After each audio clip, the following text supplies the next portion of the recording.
अस्सलाम वालेकुम students, welcome back to my channel. Hope so आप सब ठीक होंगे। सो आज हम डिस्कस करने जा रहे हैं अपने फार्मा का जो है ब्लॉक 4 का जो पहला टॉपिक है। इसमें जो हम देखेंगे वो है हमारे पास डायरेटिक्स। डायरेटिक्स बहुत ज़्यादा इंपॉर्टेंट है, ठीक है।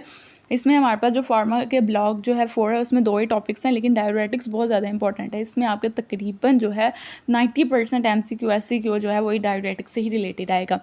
सो बेसिकली डायरेटिक्स क्या होती हैं? डायरेटिक्स ऐसी भी ड्रग्स होती हैं जो कि हमारे पास जो अंडरलाइंग डिजीज़ होती है किडनी की, ठीक है, या हमारे पास नेफ्रॉन की कोई भी डिजीज़ होती है, ठीक है, उसके जो फंक्शन होते हैं उसके वाटर एंड सॉल्ट एक्सक्रीशन को जो या तो हमारे पास ठीक करेगी, ठीक है, उसको ठीक करेगी। डायरेटिक्स बेसिकली जो है वो ये काम करेगी। अब सॉल्ट या तो वो सॉल्ट एक्सक्रीशन को जो ड्रग जो है मॉडिफाई करेगी, या फिर हमारे पास वाटर एक्सक्रीशन को मॉडिफाई करेगी। सबसे पहले हम सॉल्ट एक्सक्रीशन की तरफ मूव करते हैं। सॉल्ट एक्सक्रीशन में सबसे पहले जो आपने याद रखनी है ना वो ये है कि हमारे पास जो है 4 ड्रग्स हैं, 5 ड्रग्स हैं, 1 2 3 4 5। पहले की अगर हम डिस्कशन करें, पहला हमारे पास क्या है? पहला है हमारे पास कार्बोनिक एनहाइड्रेज इनहिबिटर।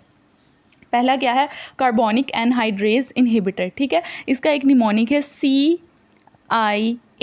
क्या है? CIA मतलब सी से कार्बोनिक, ठीक है, एनहाइड्रेज इनहिबिटर, ठीक है। और ये है कार्बोनिक एनहाइड्रेज, और आई से इनहिबिटर, और ए से जो इसको ड्रग होगी, इसका जो ड्रग होगा वो क्या होगा? ये क्लास है कार्बोनिक एनहाइड्रेज इनहिबिटर, ठीक है। और इसका जो ड्रग का नेम होगा वो क्या होगा? एसिटोलाजेमाइड, ठीक है। ये क्या करेगी? अब आपने अगर इसको सीक्वेंस से याद रखेंगे तो आपको याद भी रहेगा। इसमें सबसे पहले हमारे पास क्या नेफ्रॉन में क्या पार्ट आएगा? Proximal convoluted tubule. तो सबसे पहले ये प्रॉक्सिमल कन्वोल्यूटेड ट्यूब्यूल के ऊपर एक्ट करेगी, ठीक है। सबसे पहले कार्बोनिक एनहाइड्रेज ये करेगी। कार्बोनिक एनहाइड्रेज दूसरा हमारे पास क्या काम करेगी? वो हमारे पास इनहिबिट कर देगी। कार्बोनिक एनहाइड्रेज से नाम से ही आपको शो हो रहा है, ठीक है, इनहिबिटर, तो वो इनहिबिट कर देगी कार्बोनिक एनहाइड्रेज एंजाइम्स, ठीक है। कार्बोनिक एनहाइड्रेज एंजाइम को क्या कर देगी? इनहिबिट कर देगी। जैसे आपको पता है कि बाइकार्बोनेट को हम ब्रेक डाउन किसकी प्रेजेंस में करेंगे? Hydrogen ion. और जब हम ACO3 को किसकी प्रेजेंस में? कार्बोनिक एनहाइड्रेज की प्रेजेंस में। दूसरा हमारे पास जो है ये वाटर और कार्बन डाइऑक्साइड जो वो बाइकार्बोनेट किसकी प्रेजेंस में बनेगा? ये हमारे पास कार्बोनिक एनहाइड्रेज की प्रेजेंस में बनेगा। आगे हम इसका एक्शन देखते हैं कि इसका एक्शन क्या है। दूसरा हमने याद रखना है लूप डायरेटिक्स। इसका पहला निमोनिक हो गया CIA, ठीक है। पहला निमोनिक क्या हो गया? CIA। दूसरा निमोनिक हो गया लेफ्ट, ठीक है। दूसरा निमोनिक हो गया लेफ्ट से आपने क्या रखना है? एल से याद रखना है लूप डायरेटिक्स, ठीक है। ये बहुत इंपॉर्टेंट है। एल से आपने क्या याद रखना है? लूप डायरेटिक्स, ठीक है। ई से आपने क्या याद रखना है? जो ड्रग है वो क्या हमारे पास? एथ्रासाइनिक, ठीक है। एथ्रोक्रेनिक एसिड है ड्रग हमारे पास। दूसरे हमारे पास फ्यूरोसिमाइड और टोरासिमाइड और एथ्रोक्रेनिक एसिड, ठीक है। अब ये किसके ऊपर एक्ट करेगी? ये हमारे पास एक्ट करेगी thick ascending loop of Henle. अगला जो है हमारे पास बेसिकली क्या है? Thick ascending. डिसेंडिंग को छोड़ के अगर हम जाएं ऊपर तो असेंडिंग आएगा, ठीक है। असेंडिंग लूप ऑफ हेनले ये किसको करेगी? जो हमारे पास जो है आपने अगर आपको पढ़ा हो ठीक से तो उसमें हमारे पास जो है कौन सी सोडियम बाइकार्बोनेट और 2 क्लोराइड का जो चैनल्स थे ना उसको इसने इनहिबिट कर देना है, ठीक है, इस ड्रग ने। अब तीसरा हमारे पास क्या है? Thiazide diuretics. तीसरा क्या है? थायजाइड डायरेटिक्स, ठीक है, क्लास। इसकी ड्रग्स का जो नाम है वो आपने थायजाइड से ही याद रख लेना है। एक तो क्लोरोथायजाइड और दूसरा हाइड्रोक्लोरोथायजाइड, ठीक है। अब जो है असेंडिंग लूप ऑफ हेनले के बाद क्या आएगा? Distal convoluted tubule. ये डिस्टल कन्वोल्यूटेड ट्यूब्यूल के ऊपर एक्ट करेगी और दूसरा ये क्या कर देगी? सोडियम और क्लोराइड चैनल को क्या कर देगी? इनहिबिट कर देगी। इसके अलावा कैल्शियम स्पेयरिंग डायरेटिक्स, ये ऐसी डायरेटिक है, सिंगल एक ऐसी डायरेटिक है जो कि कैल्शियम को क्या करेगी? सेव करेगी, ठीक है। स्पेयरिंग से आपने याद रखना है सेव। तो ये पोटेशियम से आपने याद रखना है। पोटेशियम के A से हो गया हमारे पास एमिलोराइड, ठीक है। पोटेशियम के A से हो गया एमिलोराइड और दूसरी C से क्या होगा? स्पिरोलैक्टोन, ठीक है। ये 2 मोस्ट इंपॉर्टेंट है। ये किसके ऊपर एक्ट करेगी? ये हमारे पास एक्ट करे ये हमारे पास CCT के ऊपर एक्ट करेगी, ठीक है। किसके ऊपर एक्ट करेगी? CCT के ऊपर। अब जो है हम इसमें क्या करेंगे कि ये हमारे पास जो है एपिथेलियल जो सोडियम चैनल्स हैं उनको इनहिबिट कर देगी। और दूसरा हमारे पास जो है स्पिरोलैक्टोन क्या करेगी? वो हमारे पास एल्डोस्टेरोन रिसेप्टर के ऊपर उनको जो है वो कर देगी, इनहिबिट कर देगी, ठीक है। एल्डोस्टेरोन का फंक्शन याद है ना आपको क्या है? ऑस्मोटिक डायरेटिक है। ऑस्मोटिक डायरेटिक का जो ड्रग है उसका नाम है मैनिटोल। और दूसरा ये हमारे पास जो है ज़्यादा से ज़्यादा वाटर रीअब्जॉर्प्शन को इन्हेंस करे, वाटर रीअब्जॉर्प्शन को क्या करेगी? कम कर देगी, रीअब्जॉर्प्शन कम करेगी और हमारे पास ट्यूब्यूल्स के अंदर वाटर यानी यूरिन को बेसिकली ये क्या बनाएगी, यूरिन को ये हमारे पास बनाएगी डाइलेटेड। अब जो है हम इसको बाद में देखते हैं, ठीक है। इसमें सबसे पहले आप कार्बोनिक एनहाइड्रेज इनहिबिटर की बात करेंगे। कार्बोनिक एनहाइड्रेज इनहिबिटर अगर आपको याद हो तो इसमें हम इसका एक्शन सबसे पहले आपने याद रखना है। मैं आपको अगर इसका एक्शन बताऊँ यहाँ पे, ये हमारे पास आपने याद रखना है कि बेसिकली ना क्या होता है कि आपको याद होगा कि हमारे पास जो है कार्बन डाइऑक्साइड ने अंदर मूव करना है, ठीक है। कार्बन डाइऑक्साइड अंदर भी जा सकती है, बाहर भी आ सकती है, ठीक है। और दूसरा हमारे पास ऑस्मोसिस के थ्रू जो है वो वाटर ने एंटर करना है, ठीक है। और दूसरा हमने किसके थ्रू, ऑस्मोसिस के थ्रू किसने एंटर होना है, वाटर ने हमारे पास एंटर होना है। ये गई एक तो कार्बन डाइऑक्साइड, दूसरी हमारे पास जो है वो वाटर ने एंटर होना है। अब वैसे होना क्या है नॉर्मली, अब ये होगा कि अब हमारे पास, अगर मैं थोड़ा कलर चेंज करके आपको बताऊँ, अब बेसिकली यहाँ पे ये होगा ये कि जो कार्बन डाइऑक्साइड और ये वाटर है ना, ये जो दोनों अंदर मूव हुए हैं ना, तो इन दोनों के अंदर मूव होने की वजह से क्या होगा, इन दोनों के अंदर मूव करने की वजह से ही कार्बोनिक एनहाइड्रेज की प्रेजेंस में ये क्या बन जाएंगे, बाइकार्बोनेट H2CO3 बन जाएंगे, ठीक है। किसकी प्रेजेंस में, कार्बोनिक एनहाइड्रेज की प्रेजेंस में। अब जो है ये कार्बोनिक एनहाइड्रेज जो है इनको बनाएगा, ठीक है, बना के इनकी क्या करेगा, ब्रेक डाउन कराएगा। ब्रेक डाउन होगी तो ये इनको कार्बोनिक ये तो बाइकार्बोनेट बन गए। अब बाइकार्बोनेट बनने के बाद जो है इनकी दोबारा ब्रेक डाउन होगा, ये क्या होगा, हमारे पास हाइड्रोजन आयन और दूसरा HCO3 बन जाएगा, ठीक है। अब बेसिकली क्या होगा कि HCO3 अंदर ही रहेगा और जो दूसरा हमारे पास यहाँ पे ल्यूमिनल वाली साइड पे ना, ल्यूमिनल वाली साइड पे हमारे पास कुछ ट्रांसपोर्टर प्रेजेंट होते हैं। ल्यूमिनल वाली साइड पे कुछ ट्रांसपोर्टर प्रेजेंट होते हैं, एंटीपोर्टर प्रेजेंट होते हैं। वो क्या होते हैं, सोडियम और हाइड्रोजन एंटीपोर्टर होते हैं। सोडियम और हाइड्रोजन एंटीपोर्टर क्या करते हैं कि ये जो हाइड्रोजन आयन है ना, इसको क्या करेंगे, बाहर मूव करेंगे, ठीक है, ल्यूमिनल वाली साइड पर, और जो हमारे पास पोटेशियम सोडियम है उसको अंदर मूव करेंगे। अब जो है जो हाइड्रोजन आया है, हाइड्रोजन ने पहले ही बाहर यहाँ पे HCO3 प्रेजेंट था, ठीक है, इसने इसके साथ अटैच होना है हाइड्रोजन के साथ और हमारे पास क्या बन जाना है, H2CO3 किसकी प्रेजेंस में, कार्बोनिक एनहाइड्रेज की प्रेजेंस में। अब दोबारा से इन्होंने ब्रेक होना है, यहाँ पे हमारे पास कार्बन डाइऑक्साइड बनेगा और ये हमारे पास जो है H2O बनेगा। अब बेसिकली आपको पता है ये हमारे पास जो है ये फंक्शन इसलिए हो रहा होता है ताकि हमारे पास जो है मेंटेन रहे फंक्शन, एसिडिटी जो है वो हमारे पास मेंटेन हो, pH मेंटेन रहे। अब क्या होगा, जब कार्बोनिक एनहाइड्रेज ही इनहिबिट हो जाएगा। कार्बोनिक एनहाइड्रेज ने क्या करना है, कार्बोनिक एनहाइड्रेज ने यहाँ पे जो कार्बन डाइऑक्साइड और हाइड्रोजन था इनको बाइकार्बोनेट में बना के इनकी हमारे पास जो है वो ब्रेक डाउन करके क्या बनाएगा, हाइड्रोजन आयन और बाइकार्बोनेट। अब कार्बोनिक एनहाइड्रेज इनहिबिट हो गया है, इनहिबिट होगा तो हमारे पास जो हमारे पास यहाँ पे ट्रांसपोर्टर था, एंटीपोर्टर था, हाइड्रोजन और सोडियम और हाइड्रोजन एंटीपोर्टर था, वो क्या हो गया, इनहिबिट हो गया। तो अब जो है हमारे पास हाइड्रोजन यहाँ पे नहीं मूव कर रहा, हाइड्रोजन नहीं मूव कर रहा, तो ये HCO3 का लेवल जो है हमारे पास इस साइड पे ब्लड के अंदर ज़्यादा हो जाएगा। ब्लड में जब HCO3 का लेवल ज़्यादा होगा तो क्या हो जाएगी, अल्कलोसिस हो जाएगी। इस हाइड्रोजन का लेवल कम हुआ है तो हमारे पास क्या हो जाएगी, अल्कलोसिस हो जाएगी, ठीक है, अल्कलोसिस। और दूसरी साइड पे ये ना ही हमारे पास जो है H2CO3 बाइकार्बोनेट बनेगा, ना ही यहाँ पे कार्बोनिक एनहाइड्रेज प्रेजेंस होगा, ना ही कार्बन डाइऑक्साइड, ना ही वाटर बनेगा और ना ही वाटर दोबारा इसके अंदर मूव करेगा।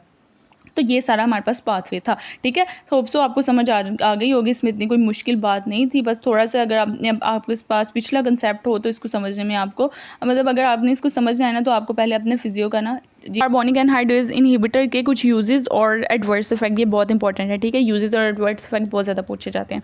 इसमें आपने निमोनिक से याद रखना है जैम, मेडी, स्मॉल DP। जैम से आपने याद रखना है, G से आपने याद रखना है ग्लूकोमा। ग्लूकोमा में बेसिकली क्या होगा कि हमारे पास जो हमने पढ़ा है कि बाइकार्बोनेट आयन की सिक्रीशन जो है वो कम हो जाएगी, ठीक है। हाइड्रोजन नहीं मूव कर रहा तो हमारे पास कार्बोनिक एनहाइड्रेज आयन में बाइकार्बोनेट की सिक्रीशन क्या हो जाएगी, कम हो जाएगी, जिसकी वजह से क्या होगा, हमारे पास बाइकार्बोनेट की सिक्रीशन डिक्रीज होने की वजह से हमारे पास जो है इंट्राऑकुलर प्रेशर इंक्रीज हो जाएगा। इंट्राऑकुलर प्रेशर इंक्रीज होने की वजह से हमारे पास ग्लूकोमा हो जाएगा। अब जो है इसमें दूसरा हमारे पास इसको, अगर कोई हमारे पास पेशेंट अल्कलोसिस का है या फिर एडिमा का पेशेंट है, ठीक है, तो उसको हम क्या देंगे, उसको भी हम कार्बोनिक एनहाइड्रेज इनहिबिटर देंगे। इसके अलावा कोई पेशेंट है उसने जो है वो मूव करना है, आप हाई हील्स की तरफ मूव करना है, ठीक है, तो ऐसे पेशेंट्स को हम जो है वो हाई एल्टीट्यूड पे जाने से पहले, माउंटेन क्लाइंबिंग से पहले ही हम उसको क्या दे देंगे, मेडिसिन दे देंगे, जिसकी वजह से उसके अंदर एसिडोसिस का लेवल जो है, मतलब उसके अंदर एसिडोसिस हो जाएगी, ठीक है, और अल्कलोसिस को हम प्रिवेंट करेंगे। लेकिन इसके एडवर्स इफेक्ट जो होंगे वो इसमें होगा कि एसिडोसिस यानी हाइड्रोजन लेवल का अगर हम ज़्यादा टाइम पे से यूज़ करते हैं ना तो यहाँ पे एसिडोसिस हो जाएगी, ठीक है। एसिडोसिस के अलावा जो है हमारे पास हाइपर अमोनिया हो जाएगा, ठीक है। अमोनिया की अब्जॉर्प्शन जो है ये बेसिकली ज़्यादा इंक्रीज़ होना शुरू हो जाएगी, ठीक है, जिसकी वजह से हमारे पास जो है हाइपर अमोनिया हो जाएगा, ठीक है। हाइपर अमोनिया के अलावा जो है हमारे पास हमने दूसरा ये मूव करना है, जाहिर है आप इसके अलावा आपने एसिडोसिस से ये याद रखना है H2CO3 जो है ना वो बेसिकली एसिडिक एनवायरनमेंट को मेंटेन करता है, ठीक है। अगर H2CO3 जो है वो बेसिकली जो है अल्कलाइन इन नेचर होता है, ठीक है। जब H2CO3 जो है वो कम हो जाएगा तो हमारे पास अल्कलाइन इन नेचर कम हो गई है तो एसिडोसिस ज़्यादा हो जाएगा, ठीक है। ये बात आपने याद रखनी है। H2CO3 कम होने से हमारे पास क्या हो जाएगा, एसिडोसिस हो जाएगा। H2CO3 कम होने से हमारे पास क्या हो जाएगा, एसिडोसिस। आपको पता है कि हाइड्रोजन आयन मूव नहीं कर रहा तो इसकी वजह से हमारे पास जो हो गई है एसिडोसिस हो गई है, ठीक है। तो इसीलिए हमारे पास जो है ये अगर हम ज़्यादा यूज़ करेंगे तो हमारे पास एसिडोसिस हो जाएगी, अल्कलोसिस को प्रिवेंट करेगा ये हमारे पास। अब दूसरा ये कि अगर हमारे पास हाइपर अमोनीमिया हो गया, हाइपर अमोनीमिया की वजह से हमारे पास दूसरा हमने कहा है कि हमारे पास ना अगर हम इसका एडवर्स मतलब ज़्यादा यूज़ करेंगे तो हमारे पास जो है कुछ रेनल स्टोन्स बना शुरू हो जाएंगे, मतलब हमारे पास पीएच चेंज होना शुरू हो जाएगी हमारे पास जो यूरिनरी ट्रैक की, जिसकी वजह से वहाँ पे हमारे पास जो है आपको पता है कि यूटीआई होने के चांसेस ज़्यादा और फिर यूटीआई से रेनल स्टोन भी हो सकता है। ये सारी इसमें जो थी वो हम बात करेंगे। अब अगर हम लूप डायरेटिक्स की बात करें, लूप डायरेटिक बहुत इंपॉर्टेंट है, ठीक है। आपने याद रखना है लेफ़्ट से आपने ऐसे लूप डायरेटिक ई से हमने याद रखा था, ई से था हमारे पास एथाक्रेनिक एसिड और सल्फ्यूरिसमाइड और टीसेटोरेसिमाइड। इसका फंक्शन क्या था, ये बेसिकली हमारे पास यहाँ पे अगर मैं एक चैनल की बात यहाँ पे अगर मैं बात करूँ तो हमने यहाँ पे याद रखना है कि हमारे पास ल्यूमिनर साइड पे ना कुछ ट्रांसपोर्टर्स होते हैं। वो ट्रांसपोर्टर्स क्या करते हैं, यहाँ पे ना हमारे पास 2 क्लोराइड आयन को कहाँ मूव करेंगे, 2 क्लोराइड आयन को क्या करेंगे, इनवर्ट मूव करेंगे, ठीक है। और जो सोडियम और पोटेशियम है इनको भी एक सोडियम और एक पोटेशियम को इनवर्ट मूव करेंगे। अब बेसिकली जो पोटेशियम है ना, पोटेशियम ने यहाँ पे ज़्यादा गट्ठा होना शुरू कर देना है, मतलब ट्यूब्यूल के अंदर पोटेशियम ने ज़्यादा से ज़्यादा इंक्रीज ट्यूब्यूल के अंदर पोटेशियम की सिक्रीशन होना शुरू किया। लेकिन जो हमारे पास ये सोडियम था इसकी रीअब्जॉर्प्शन हो गई, ये सोडियम इस साइड पे मूव कर गया। लेकिन अगर हम किसी भी डिजीज़ को मतलब कोई ऐसी ड्रग देते हैं, ठीक है, जिससे हम इसको इनहिबिट कर देंगे, जैसे अगर फ्यूरासिमाइड ड्रग दे रहे हैं, अगर हम इसको इनहिबिट कर देंगे इस वाले चैनल को तो क्या होगा। अब जो है ये वाले चैनल जब हम इसको इनहिबिट करेंगे तो हमारे पास जो है सोडियम आयन जो है वो इस तरफ मूव नहीं करेगा, इस तरफ जब वो मूव नहीं करेगा यानी सोडियम आयन की रीअब्जॉर्प्शन जो है वो हमारे पास कम हो जाएगी। इसके अलावा जो पोटेशियम है, पोटेशियम अगर सेल के अंदर भी वो भी मूव नहीं कर रहा, उसकी सिक्रीशन इंक्रीज नहीं हो रही, तो हमारे पास जो है जब ये मूव करेगा ना, पोटेशियम पॉजिटिव चार्ज है, अंदर वाली मेम्ब्रेन हमारे पास होना शुरू हो जाएगी पॉजिटिव, ठीक है। अंदर वाली मेम्ब्रेन क्या होना शुरू हो जाएगी, पॉजिटिव होना शुरू हो जाएगी, जिसकी वजह से हमारे पास जो है मैग्नीशियम और दूसरे कैल्शियम आयन जो है ना ये भी हमारे पास पैरा सेलुलर ट्रांसपोर्ट के थ्रू क्या होना शुरू हो जाएंगे, ज़्यादा से ज़्यादा रीअब्जॉर्प्शन होना शुरू हो जाएगी उनकी, ठीक है। लेकिन अगर हम इसमें लूप डायरेटिक्स देते हैं अगर, तो वो हमारे पास पोटेशियम जो है यहाँ पे सेल के अंदर एक्यूमुलेट नहीं होगा, वोल्टेज चेंज नहीं होगी, मैग्नीशियम और जो कैल्शियम है उनकी रीअब्जॉर्प्शन कम हो जाएगी, सोडियम की रीअब्जॉर्प्शन कम होगी, ठीक है, पोटेशियम की सिक्रीशन कम हो जाएगी हमारे पास बॉडी के अंदर, ठीक है। अब ये सारी बातें हो गई। अब जो है अब हम नेक्स्ट मूव करते हैं कि इसके यूजेस और जो है हम जो इसके एडवर्स इफेक्ट हैं वो देखते हैं। यूजेस और इसके बहुत इंपॉर्टेंट है, यूजेस और एडवर्स इफेक्ट, बहुत रिपीटेड क्वेश्चन है ये। इसमें अपने होप फॉर होम निमोनिक्स है, 4 आपने एच याद रखना है। इसमें 4 एच से आपने क्या याद रखना है, हाइपरटेंशन किस तरह कि हमारे पास जो है हाइपरटेंशन हो जाएगी, ठीक है। दूसरा हमारे पास क्या होना शुरू होगा, इसके यूज़ जो है वो हमारे पास हार्ट फेलियर, ठीक है, क्या होना शुरू हो जाएंगे, हार्ट फेलियर। हाइपरटेंशन किस तरह होगी, जाहिर है आपको पता है जब वो सोडियम की रीअब्जॉर्प्शन ज़्यादा नहीं होगी, ठीक है। बेसिकली जो है हमारे पास हाइपरटेंशन में क्या होता है, अब सोडियम जो है हमारे पास वो ज़्यादा मतलब बॉडी में रीअब्जॉर्ब होना शुरू हो जाता है, सोडियम का लेवल ज़्यादा हो जाता है। तो अब लूप डायरेटिक देंगे तो हमने कहा है कि सोडियम की रीअब्जॉर्प्शन को कम करेगा, तो ये हाइपरटेंशन को फिर इस तरह प्रिवेंट करेगा। दूसरा हार्ट फेलियर को प्रिवेंट करेगा, या फिर हमारे पास जो हेपेटिक साइरोसिस है उसको प्रिवेंट करेगा। हाइपरकैल्सीमिया होगा अगर पेशेंट को, तब हम जो है इसका देंगे ड्रग को, मतलब इसका हाइपरकैल्सीमिया को ये इंक्रीज़ करेगा, ठीक है। इसके अलावा जो है हम अडीमा जो है वो हम इसका यूज़ एक है अडीमा, और दूसरा इसका क्या एक यूज़ है पल्मोनरी एडीमा, ठीक है। अब जो है एडवर्स इफेक्ट में आपने याद रखना है कि हाइपोकैलीमिया, ठीक है, एडवर्स इफेक्ट अगर हम इसको ज़्यादा यूज़ करते हैं, ज़्यादा यूज़ इसमें हमने पढ़ा है कि ये हमारे पास क्या करेगा, कैल्शियम को सेल में एक्यूमुलेट नहीं होने देगा, ठीक है। कैल्शियम को सेल में एक्यूमुलेट नहीं होता, तो फिर अगर इसको ज़्यादा यूज़ करेंगे तो कैल्शियम वैसे ही बहुत ज़्यादा जो है वो डिक्रीज़ होना शुरू हो जाएगा। इसके अलावा ऑटॉक्सिसिटी हो जाएगी, ठीक है, या फिर हमारे पास जो है मेटाबॉलिक हाइपोवोलेमिक अल्कलोसिस हो जाएगी, ठीक है, क्या हो जाएगी, अल्कलोसिस हो जाएगी। अब थायराइड डायरेटिक्स हैं, थायराइड डायरेटिक्स में हमने याद रखना है हाइड्रोक्लोरोथायराइड्स और क्लोरोथायराइड, ये हमारे पास जो है सोडियम और कैल्शियम चैनल्स को इनहिबिट करेंगे, ठीक है। सोडियम और कैल्शियम चैनल को इनहिबिट करेंगे तो आपने इसका जो निमोनिक्स याद रखना है वो हार्ट है, हार्ट से आपने याद रखना है, इससे हमारे पास हाइपरटेंशन होगी, हार्ट फेलियर होगा, इसके यूजेस हैं। और हाइपरकैल्सियूरिया इसका यूज़ है। दूसरा आपने कहना है कि हमारे पास जो है सिंड्रोम हो जाएगा, अगर इनअप्रोप्रिएट इसका ADH का सिक्रेशन का सिंड्रोम हो जाएगा तब इसका यूज़ होगा, और रेनल इम्पेयरमेंट वगैरह होगी, ठीक है, इसके यूजेस हैं। अब जो दूसरा एडवर्स इफेक्ट में आपने हाइपोज में याद रखना है हाइपोवोलेमिक, हाइपोकैलीमिक, हाइपोनेट्रीमिया, और हाइपर से आपने याद रखना है हाइपरकैल्सीमिया। अब पोटेशियम स्पीरिंग डायरेटिक्स ये ऐसा वाहिद जो है समझ लें डायरेटिक्स है जो कि हमारे पास पोटेशियम की सिक्रेशन को इंक्रीज़ करेगा, ठीक है। इसमें हम क्या इसमें यूज़ क्या इसका होगा कि basically excessive calcium loss due to other diuretics, ठीक है, ज़्यादा से ज़्यादा कैल्शियम लॉस जो है वो हमारे पास होगा, ठीक है। और दूसरा हमारे पास इसका यूज़ क्या है एल्डोस्टेरोनिज्म, ठीक है, एल्डोस्टेरोनिज्म के लिए ये यूज़ होगा। एडवर्स इफेक्ट जो है ये बहुत इंपॉर्टेंट है, इसका एडवर्स इफेक्ट आपने याद रखना है कि अगर इसका ज़्यादा अगर हम इसका यूज़ करें तो बॉडी के अंदर ये मतलब हमने पढ़ा था कि ये बॉडी के अंदर ना कैल्शियम के लेवल को इंक्रीज़ करता है, बाकी बॉडी के अंदर कैल्शियम के लेवल को पोटेशियम के लेवल को डिक्रीज़ करते हैं। आप अगर आप देखें तो ये हाइपरकैलीमिया करवाएगा, ठीक है। इसके अलावा जो है इनफर्टिलिटी करवाएगा और जाइनोस्मेस्टिया करवाएगा, ठीक है। और इसके अलावा हम अगर ऑस्मेटिक डायरेटिक्स से देखें तो ऑस्मेटिक डायरेटिक्स जो है ये बेसिकली क्या करवाएंगे कि वाटर की यानी यूरिन को डाइलेट करवाएंगे, ठीक है। इसमें आपने देखना है कि ब्रेन का इसके यूजेस जो होंगे, मतलब अगर ब्रेन का एडिमा हो गया है तो ये इसका यूज़ होगा ताकि हमारे पास वाटर ज़्यादा से ज़्यादा एक्सक्रीट हो, ठीक है। शॉक के में करवाएंगे, ग्लोकोमा में करवाएंगे और सल्यूट ओवरलोड में करवाएंगे। और एडवर्स इफेक्ट में जो है इसका हमारे पास हाइपरनेट्रीमिया हो जाएगा, नोजिया होगा, वॉमिटिंग होगी, ठीक है।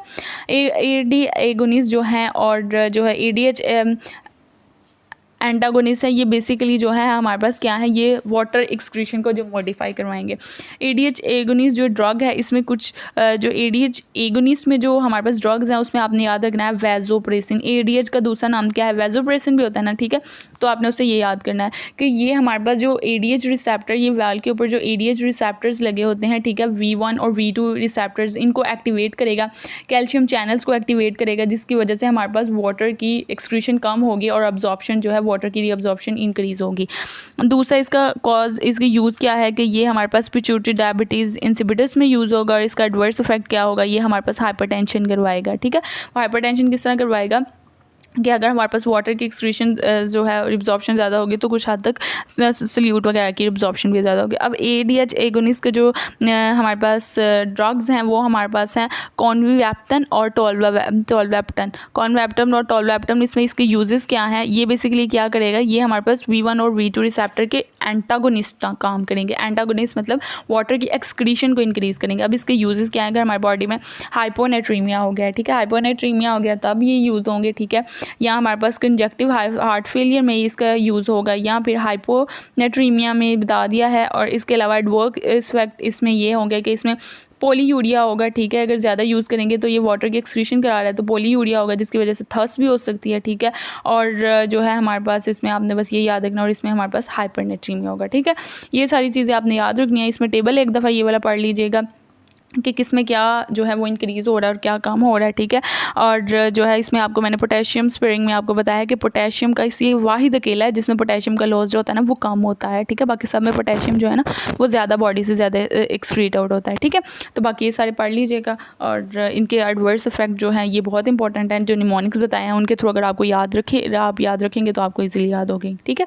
सो होप सो आपको सब कुछ समझ आ गया होगा। If you like my video kindly subscribe my channel. Thank you so much.